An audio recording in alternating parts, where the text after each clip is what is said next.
আজকের এই ভিডিওতে আমরা জানবো যে লক্ষ্মীর ভান্ডার, বার্ধক্য ভাতা, বিধবা ভাতা এবং প্রতিবন্ধী ভাতার টাকা এই জুলাই মাসে আপনাদের কবে ঢুকতে চলেছে। এমন কি দেখা যাচ্ছে যে লক্ষ্মীর ভান্ডারে যদি স্ট্যাটাস চেক করি তাহলে সেখানে নো ডেটা ফাউন্ড চলেছে। তো আপনাদের একটা আশঙ্কা তৈরি হয়েছে যে লক্ষ্মীর ভান্ডারে ডেটাবেস থেকে সমস্ত ডেটা কেন উঠে গেল, লক্ষ্মীর ভান্ডারে কি টাকা আর দেবে না। বার্ধক্য ভাতা আপনারা দেখেছেন গত মাসে অর্থাৎ জুন মাসে বার্ধক্য ভাতা, বিধবা ভাতা, প্রতিবন্ধী ভাতার টাকা ঢোকেনি যারা পুরনো তাদের। তাহলে এই জুলাই মাসে কি তাদের টাকা ঢুকবে না ঢুকবে না, বন্ধ হয়ে যাওয়ার মুখে এই সমস্ত ভাতা। আজকের এই ভিডিওতে আমরা পুরোপুরি সেটাই জানবো। এমনকি লক্ষ্মীর ভান্ডার নিয়ে আরও একটা জিনিস শোনা যাচ্ছে যে লক্ষ্মীর ভান্ডারের টাকা নাকি ডবল হতে চলেছে। কোনগুলো ঠিক কোনটা ভুল এবং আপনাদের টাকা এই জুলাই মাসে কবে নাগাদ ঢুকতে চলেছে, লক্ষ্মীর ভান্ডার থেকে হঠাৎ সমস্ত ডেটা কেন গায়েব হয়ে গেল, এর ইঙ্গিত কি, বার্ধক্য ভাতা, বিধবা ভাতা এবং প্রতিবন্ধীর ভাতার টাকা গত মাসে কেন ঢোকেনি, এ মাসে কি দেবে না দেবে না, ক মাসের দেবে তাহলে যদি দেয়, আর যদি না দেয় তাহলে আপনারা কি করবেন, সমস্ত কিছুর উত্তর আজকের এই ভিডিওতে আপনাদের ডিটেইলসে দিতে চলেছি। তাই আজকের এই ভিডিওটা হতে চলেছে খুবই গুরুত্বপূর্ণ, খুবই ইন্টারেস্টিং। তো চলুন এবারে ভিডিওটা শুরু করা যাক। নমস্কার বন্ধুরা, এই জুলাই মাসটা হচ্ছে সবথেকে গুরুত্বপূর্ণ একটা মাস, কারণ এই জুলাই মাসে আপনাদের পকেটের মোবাইলের রিচার্জ থেকে শুরু করে আপনাদের রান্নার গ্যাস সমস্ত কিছুই নিয়ম কিন্তু পাল্টে গেছে। এই নিয়ে ভিডিও আমরা বানিয়েছি, যাই হোক আজকের এই ভিডিওতে যেটা নিয়ে আমরা ভিডিও বানাচ্ছি তো সেটার মধ্যে সবার প্রথমে আমরা লক্ষ্মীর ভান্ডার দিয়ে শুরু করছি, তারপরে আমরা বার্ধক্য ভাতা, বিধবা ভাতা এবং প্রতিবন্ধী ভাতা দিয়ে শেষ করব। দেখুন লক্ষ্মীর ভান্ডারে সেরকম কিছু পরিবর্তন নেই, কিন্তু আপনাদের যে ডাউটগুলো রয়েছে সেগুলো ক্লিয়ার করব। আর মেনলি যেগুলো রয়েছে বার্ধক্য ভাতা, বিধবা ভাতা এবং প্রতিবন্ধী ভাতাতে সেগুলো তো পরে আসছে, সেগুলোতে অনেক কিছু রয়েছে। তো লক্ষ্মীর ভান্ডারে যে অনলাইন পোর্টাল রয়েছে যেখানে আপনারা স্ট্যাটাস চেক করতে পারেন যে আপনাদের এই মাসে টাকা ঢুকবে কি না, বা আপনাদের টাকা কবে ঢুকবে যদি নতুন হয়ে থাকেন তাহলে, তো সেই পোর্টালে আপনারা যদি এখন সার্চ করেন আপনাদের আধার নাম্বার দিয়ে তাহলে সেখানে নো ডাটা ফাউন্ড দেখাচ্ছে। তো এই প্রবলেমটা কেন হচ্ছে, আপনারা এই প্রবলেম থেকে অনেকেই কিন্তু ঘাবড়ে গেছেন যে কি হচ্ছে রে বাবা, কেন এরকম হচ্ছে, আপনাদের লক্ষ্মীর ভান্ডারে কিছু সমস্যা এলো নাকি।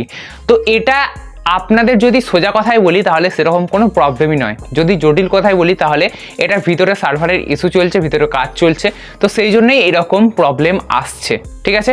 তো সোজা কথায় যেটা বলছি এটা কোনো সমস্যাই নয়, আপনারা ফালতু ঘাবড়াবেন না। ওখানে যাই দেখাক না কেন আপনাদের অ্যাকাউন্টে টাকা ঢোকা নিয়ে কথা, তো আপনাদের অ্যাকাউন্টে টাকা ঢুকে যাবে। এবারে কথা হচ্ছে কত তারিখ নাগাদ ঢুকতে পারে। দেখুন লক্ষ্মীর ভান্ডারে আমরা বিগত কয়েক মাস ধরে দেখে আসছি যে খুব জোর হলে 10 তারিখের মধ্যে আপনাদের টাকা ঢুকে যাচ্ছে, কিন্তু বেশিরভাগ ক্ষেত্রেই 5-6 তারিখের মধ্যে টাকা ঢুকে যাচ্ছে, বেশি হলে তখন 10 তারিখ, ঠিক আছে।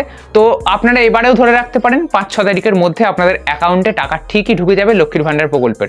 কারণ লক্ষ্মীর ভান্ডার প্রকল্পের টাকা বন্ধ হবে না এটা আপনারা পুরো একদম বিশ্বাস নিয়ে থাকতে পারেন, কারণ লক্ষ্মীর ভান্ডার প্রকল্প মুখ্যমন্ত্রী মমতা বন্দ্যোপাধ্যায়ের একদম স্বপ্নের প্রকল্প। এই প্রকল্পের টাকা কখনো বন্ধও হবে না, তাই আপনাদের টাকা নিয়ে কোনো চিন্তা নেই যে লক্ষ্মীর ভান্ডারে টাকা ঢুকবে কি ঢুকবে না, ঠিক আছে। আশা করি বোঝাতে পারলাম ব্যাপারটা। আর হ্যাঁ, লক্ষ্মীর ভান্ডারে অনেকের একটা ব্যাপার রয়েছে, বা অনেক জায়গায় আমি দেখলাম ইউটিউবে ভিডিও অনেকজন ছেড়েছে, তো অনেক জায়গায় দেখাচ্ছে কি লক্ষ্মীর ভান্ডারের টাকা আবার বাড়বে, 1500 বা 2000 টাকা হবে। তো এটা একদমই ভুল তথ্য, ঠিক আছে। আপনারা এই তথ্য কিন্তু বিশ্বাস করবেন না, আর এই নিয়ে এই আশাতে থাকবেন না যে আপনারা বেশি টাকা পাবেন, বেশি টাকা পাবেন। তো এরকম কিন্তু ভুল, একদম ভুল তথ্য। এখন কিন্তু কোনো টাকা বাড়ার কোনো সম্ভাবনা নেই, যদি বাড়ার সম্ভাবনা থাকে তাহলে 2026 সালে বিধানসভা ভোটের আগে, ঠিক আছে, এখন কিন্তু নয়, ওকে। তো লক্ষ্মীর ভান্ডারের ব্যাপারটা আপনারা নিশ্চয়ই বুঝতে পেরেছেন, জুলাই মাসে কবে নাগাদ টাকা ঢুকবে বা সমস্ত কিছু আপনাদের বুঝিয়ে বললাম। এরপরে যে মেন টপিক বার্ধক্য ভাতা, বিধবা ভাতা এবং প্রতিবন্ধী ভাতা, এইটা আপনারা মনোযোগ সহকারে শুনবেন।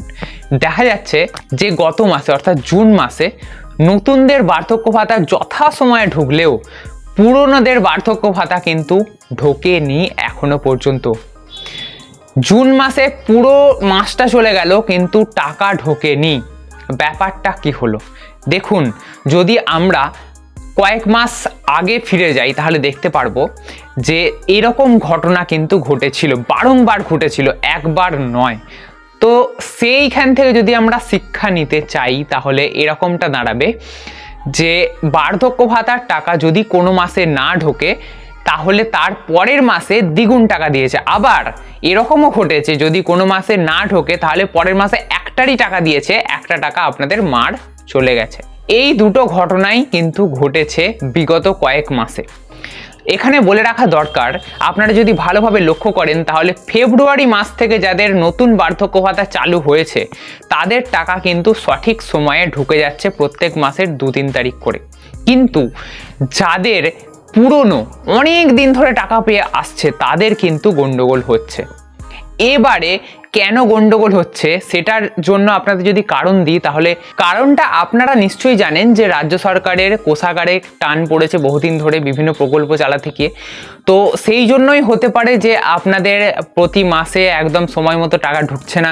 যারা পুরনোরা রয়েছেন তাদের টাকা একটু বিলম্বিত হচ্ছে, কোনো মাসে বাদ যাচ্ছে, কোনো মাসে টাকা না ঢুকে 2 মাসে একবারে দিচ্ছে, এরকম বিভিন্ন রকম সমস্যা আসছে কিন্তু। তো এবারে আপনাদের প্রশ্ন হতে পারে যে তাহলে নতুনদের তো ঠিকঠাক টাইমে ঢুকছে, তাদের বেলায় তো কিছু হচ্ছে না, যত দোষ সব পুরনোদের জন্য। দেখুন, নতুনদের যাদের টাকা ঢুকছে তাদের সংখ্যাটা কম পুরনোদের থেকে, পুরনোদের সংখ্যাটা অনেকটা বেশি, তাই তাদের টাকা দিতে গিয়ে বেগ পেতে হচ্ছে। তো এই জন্য আপনাদের প্রবলেম হতে পারে, ঠিক আছে। তো এই সব কারণের জন্যই আপনারা যারা পুরনো আছেন, বার্ধক্য ভাতা, বিধবা ভাতা এবং প্রতিবন্ধী ভাতা 3টের টাকায় একবারে ঢোকে, তাই একসাথেই বলছি কথাগুলো। তো এই যে টাকাগুলো, এই সমস্ত ভাতার বিশেষ করে পুরনোদের ক্ষেত্রে তাদের টাকা কিন্তু এবারে আপনারা পাবেন। কোনোবার এরকম দেখা যায়নি যে পুরনোদের 1 মাস বাদ গিয়ে পরের মাসে টাকা ঢোকেনি, এবারে পাবেন। কিন্তু এখানে প্রশ্ন এসে দাঁড়াচ্ছে যে কত টাকা পাবেন। এবারে 2000 টাকাও পেতে পারেন একবারে। যদি 2000 টাকা পান তাহলে আজকালের মধ্যেই পাবেন, খুব দেরি একটা হবে না, ঠিক আছে। আর যদি আপনাদের 1000 টাকা দেয় তাহলে আপনারা 15 থেকে 20 তারিখের মধ্যে আপনাদের অ্যাকাউন্টে টাকা পাবেন। তাহলে কি হবে, যদি 1000 টাকা ঢোকে তাহলে 1 মাসের টাকা আপনাদের মার চলে যাবে। এরকম গেছে কিন্তু, অতীতেও গেছে। তো এবারেও তার পুনরাবৃত্তি হতে পারে, এবং অতীতে এটাও দেখা গেছে যে একবারে 2 মাসের টাকা দেওয়া হয়েছে, তো সেটাও হতে পারে। সেটা যদি হয় আপনাদের 5-7 তারিখের মধ্যে অ্যাকাউন্টে টাকা ঢুকে যাবে একবারে ডবল টাকা। আশা করি এই নিয়ে পুরো জিনিসটা বোঝাতে পেরেছি। এরপরে আসি বার্ধক্য ভাতা বাড়ার ব্যাপারে। বার্ধক্য ভাতা বাড়া নিয়ে ইতিমধ্যেই আপনাদের মধ্যে গুঞ্জন শোনা গেছে, এবং ভিডিওর কমেন্ট বক্সে আপনারা অনেকেই কমেন্ট করেছেন যে বার্ধক্য ভাতা বাড়া উচিত, কারণ জিনিসপত্রের এরকম দাম বাড়ছে, বার্ধক্য ভাতা 1000 টাকা করে পেয়ে বৃদ্ধদের এতে কিছু হয় না। সত্যিই তাই, আমি আপনাদের সাথে সহমত। সত্যিই 1000 টাকায় সেরকম কিছুই হয় না, আর জিনিসের যা দাম বাড়ছে দিনের দিন, তো তাতে 1000 টাকায় কিছু হয় না। কিন্তু এখানে আমি বলতে দুঃখিত যে বার্ধক্য ভাতার টাকা কিন্তু বাড়ার কোনো সম্ভাবনা নেই। আপনারা যদি কোথাও শুনে থাকেন তাহলে সেটা একদমই ভুল শুনেছেন। বার্ধক্য ভাতার টাকা বাড়ছে না, যেরকম ছিল 1000 টাকা করে প্রত্যেক মাসে সেরকমই ঢুকবে। আর হ্যাঁ, এখানে আর একটা জিনিস বলে রাখি, লক্ষ্মীর ভাণ্ডারের মতো বার্ধক্য ভাতাতেও যদি টাকা বাড়ে কখনো, তাহলে সামনের যে বিধানসভা ইলেকশন আসছে 2026 সালে, তখন গিয়ে কিছু একটা ব্যবস্থা হলেও হতে পারে, বলা যাচ্ছে না, ঠিক আছে। আশা করব পুরো ব্যাপারটা বুঝতে পেরে গেছেন যে লক্ষ্মীর ভাণ্ডার, বার্ধক্য ভাতা, বিধবা ভাতা এবং প্রতিবন্ধী ভাতার যে সমস্ত আপডেট এই জুলাই মাসে নতুন আসতে চলেছে, অর্থাৎ আপনাদের টাকা কবে ঢুকবে, টাকা ঢুকতে দেরি হচ্ছে কেন, লক্ষ্মীর ভাণ্ডারের ক্ষেত্রে ওয়েবসাইটে এরকম প্রবলেম আসছে কেন, বার্ধক্য ভাতার ক্ষেত্রে আপনাদের টাকা ঢুকতে এরকম অসুবিধা হচ্ছে কেন, সমস্ত কিছু আপনাদের ডিটেলসে বোঝাতে পেরেছি। যদি আজকের ভিডিওটা আপনাদের ভালো লেগে থাকে তাহলে অবশ্যই একটা লাইক করবেন, আর এরকমই আরও ইন্টারেস্টিং ভিডিও পেতে এই চ্যানেলটিকে অবশ্যই সাবস্ক্রাইব করে রাখতে হবে।